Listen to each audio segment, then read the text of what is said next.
10 மற்றும் 12ஆம் வகுப்பு பொதுத் தேர்வுகளில் அதிக மதிப்பெண்கள் எடுத்த மாணவர்களை தவேக தலைவர் விஜய் 2 கட்டங்களாக நேரில் சந்தித்து பாராட்ட உள்ளார்.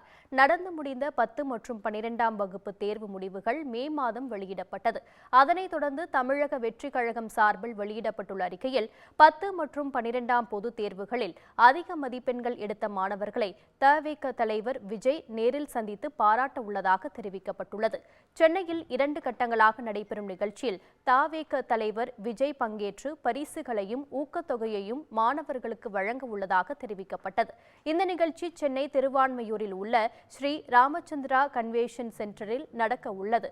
முதல் கட்டமான இந்த மாதம் 28ஆம் தேதி நடைபெறும் நிகழ்ச்சியில் அரியலூர், கோயம்புத்தூர், தருமபுரி, திண்டுக்கல், ஈரோடு, கன்னியாகுமரி, கரூர், கிருஷ்ணகிரி, மதுரை, நாமக்கல், நீலகிரி, புதுக்கோட்டை, ராமநாதபுரம், சேலம், சிவகங்கை, தென்காசி, தேனி, தூத்துக்குடி, திருநெல்வேலி, திருப்பூர், விருதுநகர் ஆகிய மாவட்டங்களைச் சேர்ந்த மாணவர்களை சந்தித்து விஜய் ஊக்கத்தொகை மற்றும் பரிசுகளை வழங்க உள்ளார்.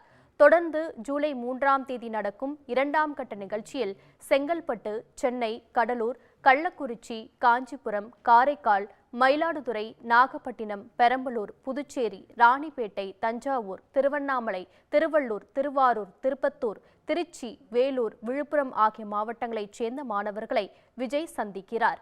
தமிழக வெற்றிக் கழகம் தொடங்குவதற்கு முன் கடந்த ஆண்டும் இதேபோல அதிக மதிப்பெண்கள் எடுத்த மாணவர்களை விஜய் சந்தித்து பரிசுகளையும் ஊக்கத்தொகையையும் வழங்கியது குறிப்பிடத்தக்கது.